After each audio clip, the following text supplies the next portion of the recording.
ونصلي ونسلم على سيدنا ومولانا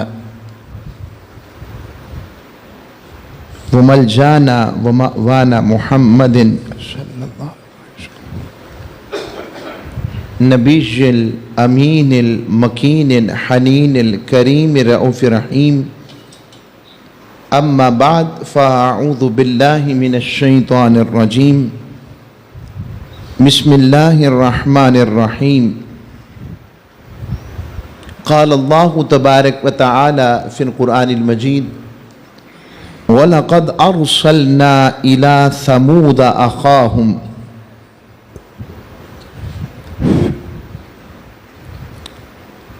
صَالِحًا أَنِ اعْبُدُوا اللَّهَ فَإِذَا هُمْ فَرِيقَانِ يَخْتَصِمُونَ.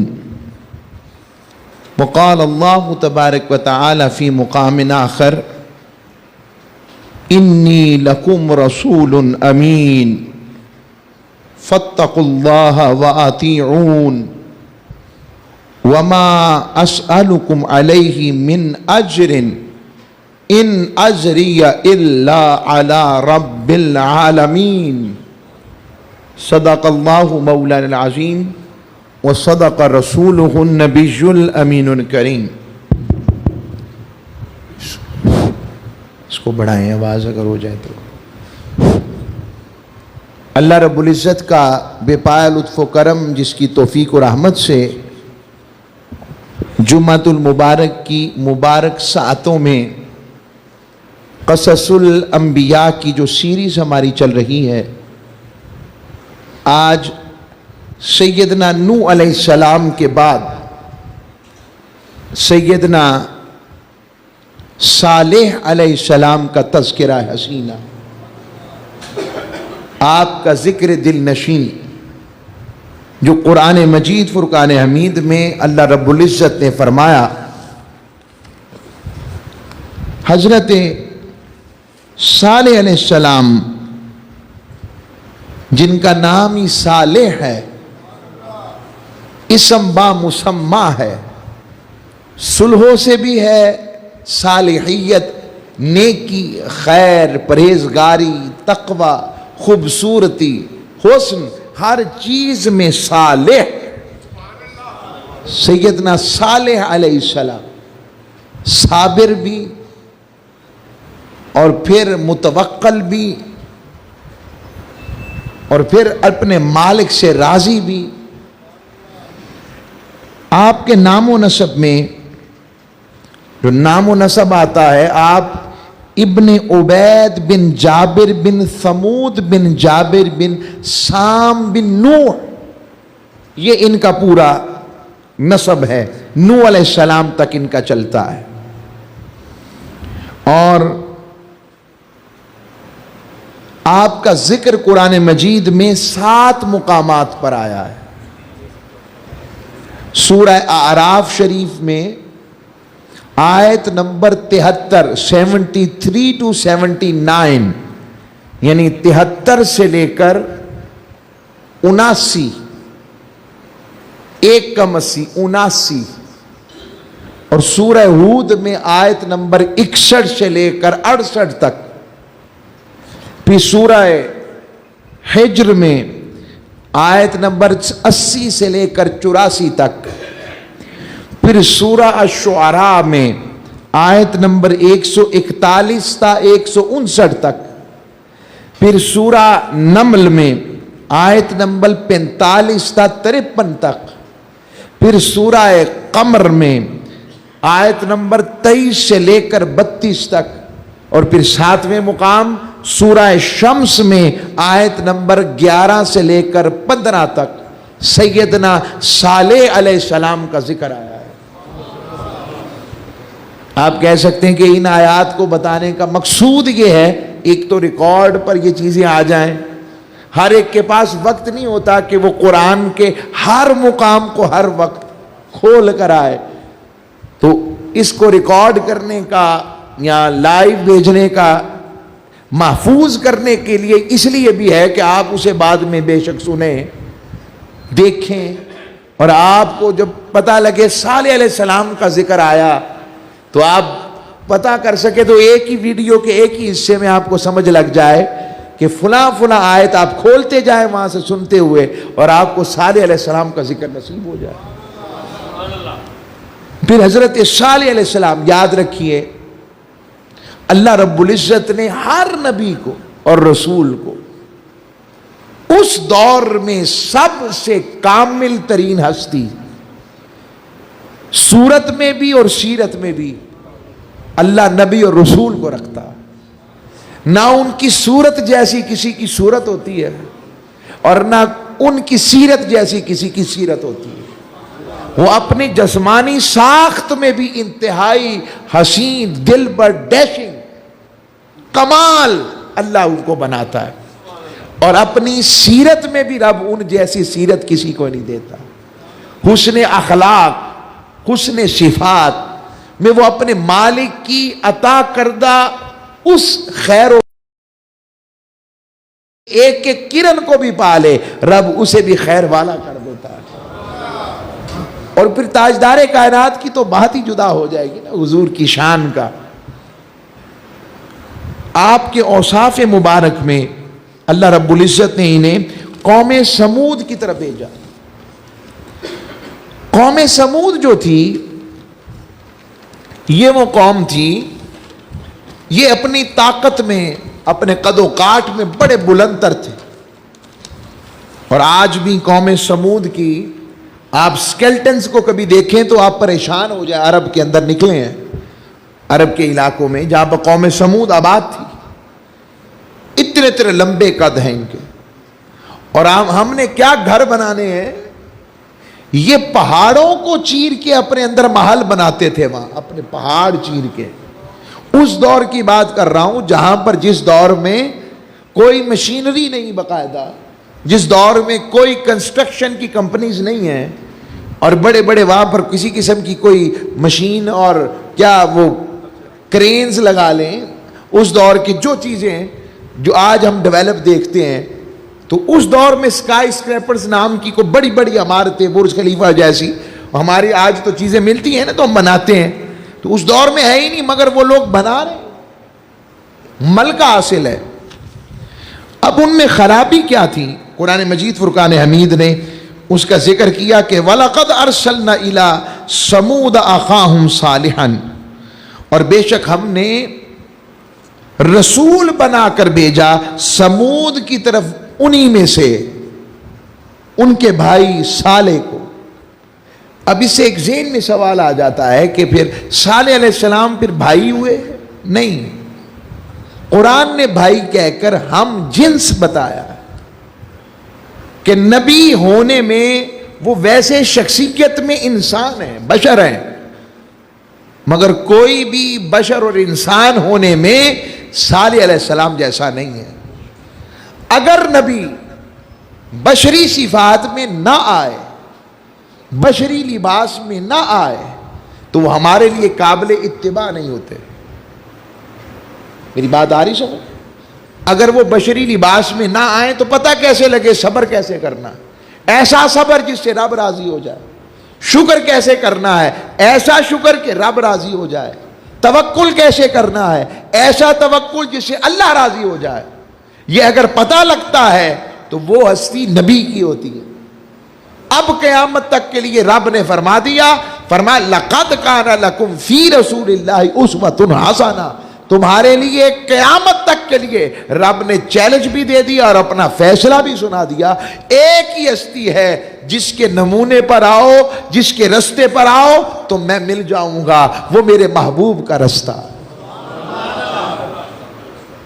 تو انبیاء علیہ السلام کو بشری لباس میں اللہ نے یہ شان عطا فرمائی ہے. تو بشریت بھی حق ہے اور نورانیت بھی حق ہوتی ہے. تو ان کے اندر پرابلم کیا آ گئی تھی کہ اس کے ساتھ ساتھ وہ لوگ چونکہ سنگ تراشی کا فن جانتے تھے، سنگ تراشی، پتھر تراشنے کا، اس شوق میں وہ صورتیں تراشنے لگے. تو ان میں ایک لوہے کا بت بھی انہوں نے بنایا تھا. ہر سال اس میں شیطان گھس کر بولتا تھا اور وہ سمجھتے تھے یہ ہمارا خدا ہے. اب شیطان اس میں جب گھس کے بولتا ہوگا، یقینی بات ہے وہ کئی غیب کی خبریں بتاتا ہوگا جو ان کے بارے میں غیب تھی، کہ تمہارے ساتھ ایسے ہے، یہ ایسا ہے، ایسی محیر العقول خبریں بتاتا ہوگا، بات بتاتا ہوگا جس سے وہ کہتے ہوں گے ہمارے علاوہ تو یہ جانتا کوئی نہیں ذاتی طور پر. بولی ایسا ہوگا کہ نہیں؟ اب صالح علیہ السلام کے والد محترم بالکل موحد تھے، توحید پرست تھے. ان کے والد نے منع کیا اور سوچتے رہتے تھے کسی طرح اس بت کو توڑ ڈالیں. تو ایک دن اس بت کے بطن سے آواز آئی کہ اس آدمی کو مار ڈالو، یہ میرا دشمن ہے. تو اس دوران حضرت صالح علیہ السلام کو انہوں نے شہید کر دیا. اور روایات میں آتا ہے ابھی صالح علیہ السلام جو ہیں اس وقت تک ابھی دنیا میں تشریف نہیں لائے تھے، اپنی ماں کی قربت میں تھے، یہ کنفرم ہے، تشریف نہیں لائے تھے. اس قدر انداز میں آپ کی شہادت ہوئی. پھر صالح علیہ السلام کا جو رنگ اور آپ کا حلیہ آتا ہے کہ آپ کی رنگ مبارک نہایت سرخ و سفید تھی، آپ کے بال مبارک سیدھے تھے، سٹریٹ بال تھے، اور نہایت خوشرو اور خوبصورت تھے. حضرت صالح علیہ السلام ایسے تھے. تاجدار کائنات کی زلفیں کیسی تھیں؟ حضور کی زلفیں سیدھی نہیں تھی اور نہ بالکل کنڈل والی تھی. حضور کی زلفیں کچھ خمیدہ تھیں، جس کو اعلیٰ حضرت نہیں کہتے چندر پرو کنڈل، ایسے جیسے چاند پروئے ہوتے ہیں، وہ آقا علیہ السلام کی زلفوں کی بات. تو یہ حضرت صالح علیہ السلام کا حلیہ ہے. اور قرآن کہتا ہے ان کے بارے میں انی لکم رسول امین. قرآن مجید فرقان حمید ان کا ذکر کرتے ہوئے اسی طرح بتاتا ہے کہ میں تمہارے لیے رسول امین ہوں، امانت والا ہوں. فاتقوا اللہ وآطیعون، سو اللہ سے ڈرو اور میری اطاعت کرو. اور آگے فرمایا ذہن میں خیال آ جاتا ہے، آج آ جاتا ہے. مثلا ایک ذہن میں کچھ خرابی ہے بھی ایسی ہمارے دنیا میں، مطلب بندہ کہتا ہے لالچ کے بغیر تو کوئی کام نہیں کرتا نا. کیا کوئی لالچ ہوگا، کوئی مفاد ہوگا جس کی وجہ سے کوئی کام کرتا ہے. مطلب کوئی کاروبار کر رہا ہے تو لالچ ہے کہ پیسہ ملے گا، کوئی فائدہ ہوگا، اپنی زندگی کی آسائش گزار سکوں گا. نوکری کروں گا تو کچھ تنخواہ ملے گی، اس کے ساتھ میرا نام ہوگا، مجھے پہچانیں گے میرے علم پر، میری قابلیت پر. ذہن میں عمومی طور پر ایسا سوال. مگر اللہ کے جو بندے ہو جاتے ہیں، جو اللہ کے لیے ہو جاتے ہیں، جو قرآن کہتا ہے قل ان صلاتی ونسکی ومحیای ومماتی للہ رب العالمین، کہ میرا جینا، میرا مرنا، میری نماز، میری قربانی، میرے مناسک صرف اللہ کے لیے ہے جو تمام جہانوں کا پالنے والا ہے. جب وہ یہ نیت کر لیتا ہے، انبیاء اس میں سب سے اول ہے. کیا انبیاء اس لالچ میں نہیں ہوتے. کیوں؟ کیونکہ نبوت و رسالت مرضی سے نہیں ملتی، رب کی عطا سے ملتی ہے. اور جب رب عطا کرتا ہے تو پھر انہیں وہ کچھ دکھا دیتا ہے کہ وہ دنیا کے ہر مفاد اور ہر غرض سے پاک ہو جاتا ہے. اللہ ان کے دلوں کو پاک کر دیتا ہے. جو رب کے وصال والے ہو جائیں، رب کی میت والے ہو جائیں، یہ خاص ہو جاتے ہیں. تو ان کے ذہنوں میں بھی یہ سوال آیا کہ پتہ نہیں صالح ایسا کیوں کر رہا ہے، اور صالح ہمیں یہ دعوت حق کی بات کیوں کر رہے ہیں. اب حضرت صالح علیہ السلام نے خود جواب دیا، فرمایا وما اسألکم علیہ من اجر، ارے لوگو میں اپنی اس نوکری کا تم سے کوئی اجر نہیں مانگتا، میں اس تبلیغ کار رسالت کا کوئی اجر نہیں مانگتا. ان اجریہ الا علی رب العالمین، میرا سارا اجر اس دو جہاں کے رب کے پاس ہے. میں نے اپنا سودا اپنے مالک سے کر لیا. یہ نبوت اور رسالت کی وہ خیر ہے جس میں کوئی لالچ نہیں، جس میں کوئی مفاد نہیں، جس میں کوئی غرض نہیں، جس میں کوئی شخصی پہچان اور شخصی ریکگنائزیشن اور شخصی اپنے آپ کو سب سے نمایاں کرنے کی بات ہو. نبوت اور رسالت ایسی پاک ہوتی ہے. وہ یہ کہہ رہے ہیں اور وہ لوگ پھر جب آپ نے 40 سال کی عمر میں سیدنا صالح علیہ السلام نے دعوت دی، انہیں اللہ نے نبوت اور رسالت سے نوازا۔ ایک نقطہ سمجھ لیں یہاں پر، اللہ اپنے نبیوں اور رسولوں کو 40 سال بعد اظہار نبوت کا کہتا ہے۔ ایسی بات نہیں ہے کہ وہ نبی اور رسول پہلے نہیں ہوتے بعد میں ہو جاتے ہیں، ایسا نہیں ہے، ایسا سوچنا ہی غلط ہے۔ کیوں؟ میں اس پر قرآن کی آیت پڑھ دیتا ہوں۔ وَإِذْ أَخَذَ اللَّهُ مِيثَاقَ النَّبِيِّينَ لَمَا آتَيْتُكُم مِّن كِتَابٍ وَحِكْمَةٍ ثُمَّ جَاءَكُمْ رَسُولٌ، اور ابھی وہ وقت یاد کرو جب ہم نے سارے نبیوں کو اکٹھا کر کے وعدہ لیا تھا، اور وعدہ کیا لیا تھا کہ میرے رسول پر ایمان لاؤ اور اس کی مدد کرو۔ اب یہ رسول آیا نہیں، بھیجا نہیں گیا، مگر رب اس کے لیے وعدے پہلے لے رہا ہے۔ اور حضرت آدم کو بھی خبر ہے کہ مصطفیٰ ہیں، حضرت نوح کو بھی خبر ہے کہ مصطفیٰ ہیں، حضرت ہود کو بھی خبر، حضرت صالح کو بھی خبر، حضرت ابراہیم کو بھی خبر، حضرت اسماعیل کو بھی خبر، حضرت موسیٰ کو بھی خبر، حضرت یوسف کو بھی خبر، اور حتیٰ کہ حضرت عیسیٰ کو بھی خبر، اور وہ ان کی خبر دیں، مگر جس نے آنا ہے اس کو خبر نہ ہو۔ یہ کیسے ہو سکتا ہے؟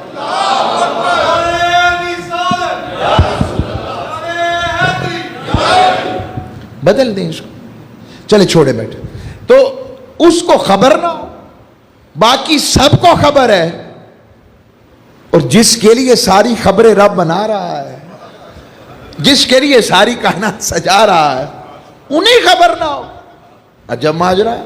اگر عیسیٰ علیہ السلام پنگوڑے میں بول پڑے، قال انی عبد اللہ، میں اللہ کا بندہ ہوں، آتانی الکتاب، مجھے اللہ نے کتاب دی ہے، وبرا بوالدتی، میں اپنی والدہ کے ساتھ نیکی کرنے والا ہوں، ولم یجعلنی جبارا شقیا، میرے رب نے مجھے شقی، سرکش و نافرمان نہیں بنایا، سلام علی یوم ولدت، مجھ پر سلام ہو جس دن میں پیدا ہوا ہوں۔ اگر بچپن میں حضرت عیسیٰ علیہ السلام یہ کہہ دے تو ہم مانتے ہیں، تو جو عیسیٰ کے بھی آقا ہوں۔ میری بات آگے سمجھیے، میں نقطہ ساتھ دینا چاہتا ہوں۔ اور 40 سال کا عرصہ کیوں بتاتا ہے رب؟ تاکہ ان کی سیرت سب کے ہاں مرتب ہو جائے، سب اس کو محکم مان لیں اور سمجھ جائیں کہ نیا نہیں ہے، یہ دیانت میں، امانت میں، صداقت میں، اپنی شخصیت میں۔ اللہ کریم آسانی فرمائے گا، صالح علیہ السلام کا ذکر ہو رہا ہے نا، اللہ کرم فرمائے گا۔ کوئی نہیں، موسم جیسا بھی اب گہرا ہو جائے، بس اللہ سے رحمت کی دعا ہے، رحمت کی دعا ہے، رحمت۔ ہم زحمت کے قابل نہیں، اعمال چاہے جیسے بھی ہیں مگر ہیں تو محبوب تیرے، مولا تیرے محبوب کے امت، کرم فرمانا، رحمت کر۔ وما کان اللہ لیعذبہم وانت فیہم، سونے تو نے کہا ہے میں ان کو عذاب نہیں دوں گا چونکہ ان میں تو ہے۔ یہ تو کافروں کے لیے ہے، تو مصطفیٰ کے ہم تو ماننے والے ہیں، جیسے اعمال ہمیں پتہ ہے ہم جیسے قابل اسی ہیں، مگر تیری رحمت کا کیا کہنا۔ مالک اس کو رحمت والا رکھ، اگر موسم بارش کا ہے، چیزیں ہیں، وہ والی آزمائش نہ ڈال جو ہم نے پچھلے دنوں دیکھی، سب پر کرم رکھ۔ اب عرض کر رہا ہوں، واپس آ جائیں۔ تو صالح علیہ السلام نے پھر تبلیغ اور بعثت 40 سال منواتا ہے رب سیرت، کہ مان جائیں کہ میرا نبی اور رسول صدق میں، امانت میں، ان جیسا ہے ہی کوئی نہیں، سیرت میں کمال کا ہے، اس لیے ان کی شخصیت کو مناتا ہے۔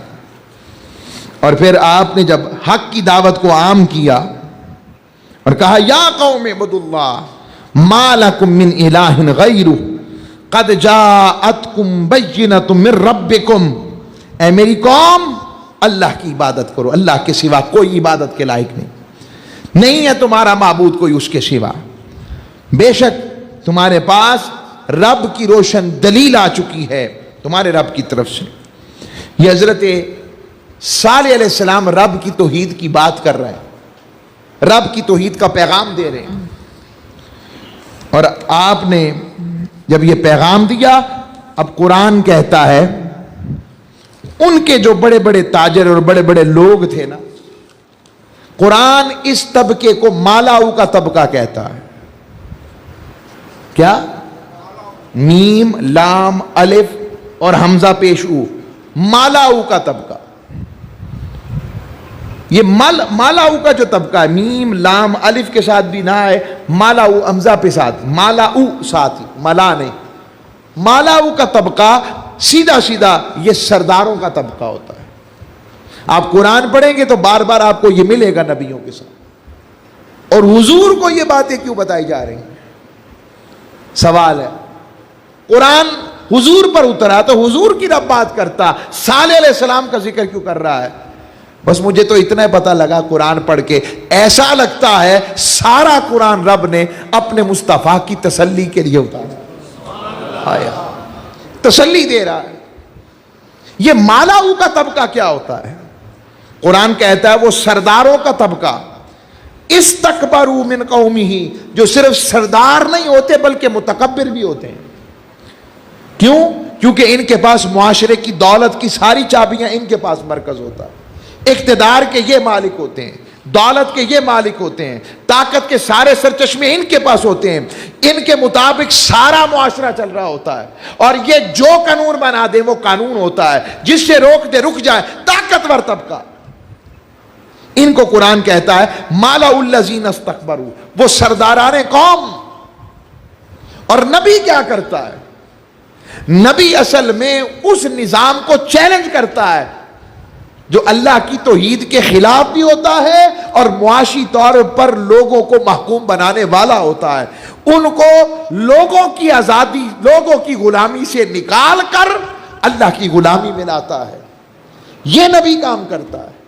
وہ محکوم کی بات کرتا ہے، وہ مجبور کی بات کرتا ہے، وہ غریب کی بات کرتا ہے، وہ محنت کش کی بات کرتا ہے، وہ مزدور کی بات کرتا ہے، وہ بیوہ کی بات کرتا ہے، وہ یتیم کی بات کرتا ہے، وہ مظلوم کی بات کرتا ہے، وہ غلام کی بات کرتا ہے، وہ محنت کش جو کس قسم کے بھی پسماندہ حال لوگ ہوتے ہیں ان کی بات کرتا ہے. اور اس بات کی وجہ سے وہ سارا نظام اس نبی کا دشمن ہو جاتا ہے. کس کا؟ بولیے، بتائیں. نبی سے بھی زیادہ کوئی عبادت گزار ہوتا ہے؟ جتنا لطف نبی کو اپنے مالک سے باتیں کرنے میں آتا ہے کسی میں آتا ہے؟ کیا پڑی ہے اسے کہ معاشرے میں نکل کر پتھر کھائے؟ کیا پڑی ہے اسے؟ کیا پڑی ہے وہ تلواروں کے ساتھ اپنے دندان شہید کروائے؟ کیا پڑی ہے اسے اپنی خود کی کڑیاں اپنے رخسار میں پھنسائے؟ کیا پڑی ہے اسے کہ وہ اپنے پیٹ پر ایک کے بجائے 2 پتھر باندھے؟ کیا پڑی ہے اسے کہ وہ اپنا خون بہائے؟ اپنا تو بہائے، دین کے لیے اپنی آل کو بھی قربانی کے لیے پیش کر دے. کیا پڑی ہے اسے؟ رب پہلے ہی راضی ہے، مگر رب کہتا ہے میرے حبیب، میرے نبی، میرے رسول، سن، تیرا منصب ہی ایسا ہے، تیرا کام ظلم کے پنجوں کو توڑ کر میرے پیغام محبت کو لوگوں کے دلوں تک پہنچانا ہے. تو نے یتیم کی اشفتگی کرنی ہے، تو نے بیوہ کا سہارا بننا ہے، تو نے مظلوم کے ساتھ کھڑے ہونا ہے. یہ قرآن ہے. ہمارا قرآن کا یہ والا تعارف ہم اہل سنت کو کم ہے. بولیے میں غلط کہہ رہا ہوں کہ ٹھیک کہہ رہا ہوں؟ یہ قرآن، میں تو صالح علیہ السلام کی باتیں بتا رہا ہوں. قرآن کہتا ہے اس سرداروں نے جو تکبر کرتے تھے، ان کی قوم نے ان لوگوں کو جنہیں وہ کمزور اور ذلیل سمجھتے تھے، جو ان میں سے سورہ اعراف کہتا ہے ایمان لے آئے تو انہیں کہتے تھے تمہیں یقین ہے کہ صالح اپنے رب کا بندہ ہے، رسول ہے. اور یہ بھی بتایا کہ نبیوں اور رسولوں کو ماننے والے امیر نہیں تھے. بھئی جس کے پاس پہلے سے دولت بھی ہے، جس کے پاس زندگی کی آسائش بھی ہے، اسے کیا پڑی؟ اس کے ہاں تو ساری جنت مل گئی، اسے آسانی ہے. میں ایک بالعموم بات کر رہا ہوں، مگر مسلمان اور مومن اور طرح ہونے چاہیے. اگر امیر دیکھنے ہیں تو پھر عبد الرحمن بن عوف والی صورت والے بنو، پھر امیر دیکھنے ہیں تو حضرت عثمان غنی جیسے بنو. پھر امیر یہ بھی تو ہے نا. اور حضور سے بڑا امیر کون ہے؟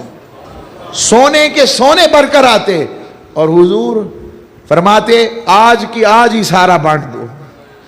لیٹے ہوئے ہیں, پھر اٹھ کے آئے ہیں, کہا مجھے چین نہیں آ رہا, یہ بھی بانٹ دو جو تھوڑا سا رہ گیا ہے تاکہ محمد سکون سے سو جائے.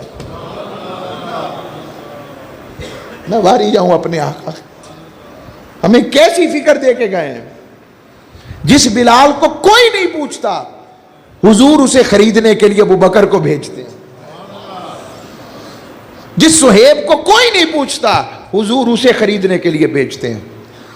اور جو آ جاتے ہیں اور پھر امیر ہوں, ہائے ہائے ہائے, میں نے کہا نا ان کو کیا کچھ نظر آتا ہے. ایسے ذہن میں بات آ گئی, اس توسل انبیاء کے ذکر سے حضور کی سیرت جڑتی جو ہے. حضرت مصعب بن عمیر علم بردار لشکر مصطفیٰ شہید احد, حضرت مصعب بن عمیر جو تھے, آپ کی شخصیت, ایک دن دیکھا حضور نے کہ وہ آ رہے ہیں مدینے کے بازار میں, اور آپ کی حالت کیا ہے. مصعب بن عمیر اول مبلغ اسلام, یعنی حضور نے مدینہ پاک میں جنہیں پہلا مبلغ بنا کے بھیجا وہ حضرت مصعب بن عمیر ہے. تو حضرت مصعب بن عمیر رضی اللہ تعالیٰ عنہ آ رہے ہیں اس حالت میں کہ وہ جو مینڈھا ہوتا ہے یا جسے آپ دمبا کہتے ہیں, دمبے کی کھال لپیٹ کے صرف اپنا سطر ناف سے لے کر گھٹنے تک ایک بس ایسے وہ دھوتی نما بنایا ہوا ہے اور وہ پہنا ہوا ہے مصعب بن عمیر نے. حضور کیا فرماتے ہیں؟ فرماتے ہیں یہ شخص دیکھ رہے ہو مصعب کو؟ جی یا رسول اللہ. فرمایا میں نے بچپن میں ایک ایک وقت میں 2,000 درہم کا کپڑا اس کے جسم پر دیکھا ہے. کتنے ہزار کا؟ اس دور کا دینار و درہم کا کپڑا میں نے مصعب کے جسم پہ دیکھا ہے. مگر دیکھو جب آپ کے والد فوت ہو گئے, اسلام قبول کر لیا, چچا نے سارا کچھ لے لیا, سارا کچھ لے لیا, کہا کہ جب لوں گا تو خود بخود واپس پلٹ آئے گا. اسے کیا خبر تھی جو اسیر رخ مصطفیٰ ہو جائے وہ بھی کبھی پلٹا کرتے ہیں. مصعب بن عمیر نے سارا کچھ قربان کر دیا اور اپنا حال یہ کر لیا اللہ اور اس کے رسول کی محبت میں کہ وہ صرف ایک مینڈے کی کھال پہنے ہوئے ہیں مگر رب پر متوکل ہیں. اور حضور فرماتے ہیں کہ یہ اللہ اور اس کے رسول کی محبت نے اس کا یہ حال کر دیا ہے. اور سنو, اللہ اور اس کا رسول سے یہ محبت کرتا ہے اور اللہ اور اس کا رسول اس سے محبت کرتا ہے. ہائے ہائے ہائے, اب کہاں گئی دولتیں, کہاں گئی وہ پیسہ, کہاں گئی وہ عیش پرستی ظاہری, اور کہاں یہ عالم کہ جن کے لیے جو کائنات کے مالک ہو وہ کہیں قبول ہے. ہائے ہائے. میں واپس صالح علیہ السلام نے تبلیغ کی یہ ساری باتیں شروع کر دی اور آپ کی قوم کے کمزور لوگ اسلام لائے. وہ کہتے تھے آپ کو یقین ہے کہ وہ اللہ کے رسول ہیں؟ انہوں نے کہا بے شک اس پر جسے انہوں نے کہا بے شک ہم اس پر جسے دے کر انہیں بھیجا گیا ہے ایمان لانے والے ہیں. اور کہنے لگے وہ لوگ جو تکبر کیا کرتے تھے ہم تو اس چیز کے جس پر تم ایمان لائے ہو انکار کرتے ہیں. بھائی ہماری وجہ سے تو لوگ اقرار کرتے ہیں, معاشرے کا سب سے مؤثر طبقہ تو ہم ہیں, ہم ہی ٹرینڈ سیٹر ہیں, لوگ تو ہمارے پیچھے چلتے ہیں. تمہیں کیا ہوا, تم ہماری بات کیوں نہیں مانتے؟ ہم فائدے میں باتیں کریں گے یا تمہیں فائدے کی باتیں تم فائدے کی بات کر رہے جو غریب بھی ہو مسکین بھی ہو. انہوں نے کہا جو بھی ہے ہم صالح کو نہیں چھوڑ سکتے. پتہ لگا حق جو ہے سب سے پہلے جسے قبول کرتا ہے وہ محکوم طبقہ ہوتا ہے. بات آگے سمجھ, آگے آ جائیں. تو پھر وہ انہوں نے حضرت صالح علیہ السلام پر الزامات بھی لگائے. پہلا کہا کہ انہوں نے چونکہ وہ لوگ جنوں پر اور شیطانوں پر یقین رکھتے تھے نا, اس طرح انہوں نے دیکھا تھا بتوں والا. انہوں نے کہا صالح تم ان لوگوں میں سے ہو جن پر جادو کیا گیا ہے. یعنی سالے تم اچھے تھے، اصل میں تم پر جادو ہو گیا ہے۔ اور پھر دوسری بات وہ کہنے لگے تم ہماری طرح کے انسان اور رسول ہوتے تو کچھ اور ہوتے۔ یہ کافر اور قریشی بھی کہتے تھے کہ محمد عربی صلی اللہ علیہ وسلم ہم جیسے ہی تو ہیں، ان کے ساتھ فرشتہ کوئی ہوتا جو نہ مانتا اس کی جان نکال دیتے، یہ ہماری طرح تو کھاتے پیتے ہیں، مگر فرق ہے دیکھنے کا نبوت اور رسالت کو۔ ایک آنکھ دیکھ رہی ہے ابو جہل کی، ابو لہب کی، کہ مصطفیٰ کھاتے بھی ہیں، پیتے بھی ہیں، شادیاں بھی کی ہیں، بچے بھی ہوئے ہیں، سب کچھ ہے۔ یہ آنکھ ہے ابو لہب ابو جہل والی، اور ایک آنکھ ہے جو ابو بکر عمر عثمان و علی کو مل گئی ہے۔ وہ دیکھتے ہیں کہ کھاتے ہیں، وہی گندم کھا رہے ہیں، وہی جو کھا رہے ہیں، وہی گوشت کھا رہے ہیں، مگر ادھر ابو بکر عثمان و علی کیا دیکھتے ہیں کہ روٹی تو ہم کھاتے ہیں تو کہتے ہیں الحمدللہ، اور ادھر مصطفیٰ کریم روٹی کھاتے ہیں لقمے پڑھتے ہیں الحمدللہ۔ فرق ہے۔ وہ دیکھتے ہیں کہ مدینے کی گلیوں میں، مکے کی گلیوں میں مصطفیٰ چل رہے ہیں، ابو بکر عثمان ولی دیکھتے ہیں کہ گلیوں میں مصطفیٰ چلتے ہیں۔ رب قرآن میں کہتا ہے لا اقسم بہذا البلد، سونیا میں اس شہر کی قسم نہ کھاؤں، وانت حل بہذا البلد، جس کی گلیوں میں تو خرام ناز کرتا ہو، چلتا ہو۔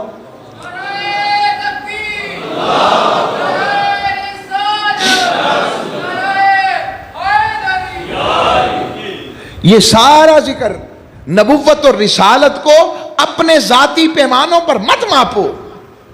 اس کے لیے اگر تکنا ہے، نقش نکالنے والی آنکھ اسی طرح ہے جیسے ابو بکر وہ ابو لہب اور ابو جہل کی تھی، اور ادب والی آنکھ جسے مل جائے گی اسے ہی ابو بکر صدیق، فاروق، عثمان اور علی المرتضیٰ رضوان اجمعین کا فیض ملے گا، فیض اسی کو ملے گا۔ لہذا محبوب کو شک کی نگاہ سے نہیں، پک کی نگاہ سے دیکھو۔ شک والے نہیں، پک والے بنو، اور جو پک والا ہو جائے گا یاد رکھنا قبر بھی اس کی ہی پکی ہوگی اور حشر بھی اس کی پکی ہوگی، اس کی کچی نہیں ہوگی۔ اور جو پک والے رہے وہی آج زندہ ہیں۔ بہرحال یہ میں بار بار پلٹ کر حضور کی طرف آ جاتا ہوں، میں کی کراں، میرا اور سودا کوئی نہیں، میں پلٹ کر حضور کی بارگاہ میں آ جاتا ہوں۔ ہمیں سکھایا یہ کیا ہے۔ پھر قوم سمود کی دو فریق بن گئے۔ قوم سمود کو صالح علیہ السلام نے جواب دیے سارے، مختصراً میں سمجھاتا جا رہا ہوں، اور پھر نعمتوں کی یاد دہانی کروائی، الزامات لگاتے رہے وہ۔ پھر آخرکار انہوں نے معجزہ طلب کیا صالح علیہ السلام سے۔ جب ہر طرف سے آپ نے ان کو سمجھا دیا، عرصہ گزر گیا حق بات کرتے مگر نہ مانے، تو انہوں نے کہا کہ ہمارے لیے وہ لوگ چونکہ اپنے چٹان کے کاروں پر کام پر سنگ تراشی پر کمال فن رکھتے تھے، انہوں نے کہا ایسی بات کرو جو صالح کر ہی نہ سکے۔ ان کا پوچھو کیا چاہتے ہو؟ انہوں نے کہا ایک اونٹنی ہو، اور اونٹنی بھی ایسی ہو کہ وہ پہاڑ کے اندر سے نکلے، اور پھر پہاڑ سے جو نکلے تو وہ 10 ماہ کی، یعنی 10 ماہ اس کے پیٹ میں کوئی بچہ ہو، ایسی ہو وہ نکلے، اور اون والی ہو، بختی اونٹوں کے مشابہ ہو۔ اگر آپ یہ معجزہ دکھا دیں تو ہم ایمان لے آئیں گے۔ صالح علیہ السلام نے پوچھا اگر میں دکھا دوں تو مان جاؤ گے؟ انہوں نے کہا ہاں مان جائیں گے۔ صالح علیہ السلام بیٹھ کے ان کے مطالبے پر غور کرنے لگے۔ اتنے میں جبرائیل نے ان سے کہا اے میرے رب کے پیارے صالح، پریشان کیوں ہو؟ رب سے دعا کرو اونٹ نکل آئے گی۔ ہائے ہائے ہائے ہائے۔ صالح علیہ السلام نے 2 رکعت نفل کے پڑھے، اور 2 رکعت پڑھ کر اپنے مالک سے دعا کی، تو اس چٹان سے وہی بچہ پیدا کرنے والی جانوروں سی آوازیں آنے لگی جیسے کوئی بچہ پیدا ہوتا ہے اونٹوں کی۔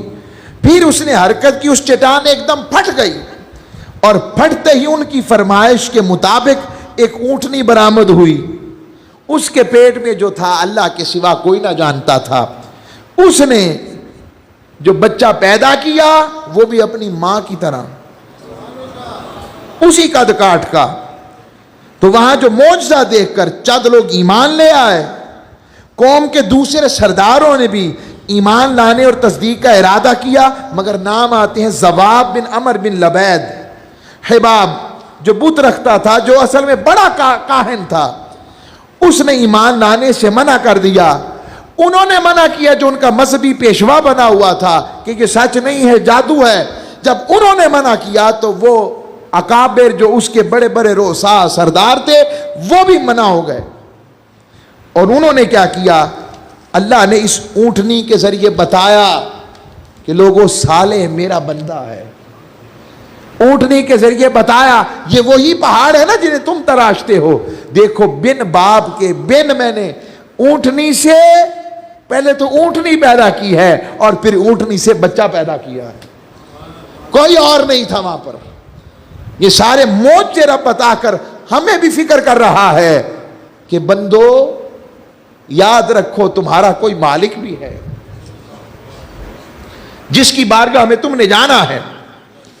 پھر مذکر کے بغیر اسے رب نے ماں بنا دیا، مذکر کے بغیر، اور ولادت کے بغیر اللہ نے اونٹنی کو فوراً اسی شکل میں پیدا کیا۔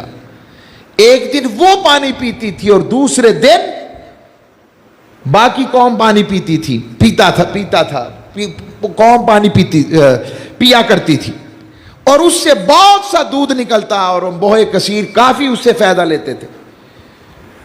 اور اس اونٹ کی برکتیں کئی ہزار کئی سو سال بعد قوم سمود کی اس بستی سے تاجدار کائنات گزرے۔ بخاری کی حدیث ہے، گزرے تاجدار کائنات نے۔ اب یہ سوال کہ 12 ربیع الاول کو میلاد کیوں مناتے ہیں؟ حضور تو 1200-1400 سال پہلے پیدا ہوئے تھے، خوشی اب کیوں منا رہے ہیں اور غمی کیوں کر رہے ہیں؟ اس کا تصور مجھ سے مت لیں، تاجدار کائنات سے لیں۔ حضور وہاں سے گزرے، آقا صلی اللہ علیہ وسلم نے فرمایا صحابہ تیزی سے گزرو اور استغفار کرتے ہوئے گزرو اور روتے ہوئے گزرو، رونا نہیں آتا تو رونے والی شکل بنا لو، یہاں پر اللہ کا عذاب آیا ہے۔ اور آقا نے اپنے چہرے پر کپڑا رکھ کر رونے لگ پڑے، حضور گریا بقا میں آ گئے۔ یہ عالم ہے آپ کا۔ اور حضور نے فرمایا قوم سمود کے کنووں سے پانی نہیں پینا۔ بھائی چلے گئے، پانی چل رہے ہیں، لینا چاہیے، پانی ناپاک ہے؟ کہا نہیں، یہاں سے پانی نہیں لینا، یہ عذاب یافتگان کا پانی ہے، کہیں تم بھی اس مشکل میں نہ پھنس جاؤ۔ کہا آقا پھر کیا کرنا ہے؟ کہا وہ صالح علیہ السلام کی اونٹنی کا کنواں ڈھونڈو، جہاں وہ پانی پیتی تھی، وہ کنواں برکتوں والا ہے۔ آقا آپ سے بڑا برکت والا تو کوئی نہیں، آپ کیوں بتا رہے ہیں؟ بتانا چاہتے ہیں جن کی نسبتیں اللہ کی طرف ہو جائیں وہ جانور کیوں نہ ہوں، رب ان کی برکتوں کو ختم نہیں کرتا۔ جب اونٹنی اللہ کی نشانی بن جائے تو اس کی نشانی کی وجہ سے اس کی برکت ختم نہیں ہوتی۔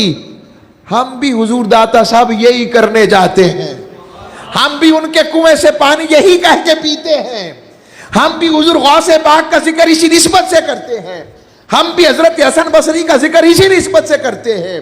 ارے اگر اونٹنی رب کی نشانی بن جائے تو وہ خالی نہیں رہتی۔ ارے صفا و مروہ پر تو کوئی اونٹنی نہیں تھی، وہاں پر تو صرف میرے آقا کے دادی کے قدم لگے تھے، رب نے اسے اپنی نشانی بنا لیا کہ جہاں قدم لگے تو ان صفا والمروہ من شعائر اللہ، کہ جو اللہ کی نشانیوں کی تعظیم دیکھنی ہے تو یہ میری نشانیاں ہیں، ان نشانیوں کا یہ عالم اور صالح علیہ السلام کی اونٹنی اللہ کی نشانی بن سکتی ہے، تو پھر تاجدار کائنات کی امت کے اولیاء کیوں نہیں؟ بس آگی سمجھ بات کی۔ اور اس میں جو اہم بات، اتنے 100 سال بھی حضور نے غمی کی بات کی، اگر اتنے 100 سال بعد عذاب آئے تو غمی کا تذکرہ اور غمی کی کیفیت پیدا کرنا جائز ہے۔ تو 1400 سال پہلے 11-12 کی درمیانی شب جب مصطفیٰ آئے تو ہم خوشی کیوں نہ کریں؟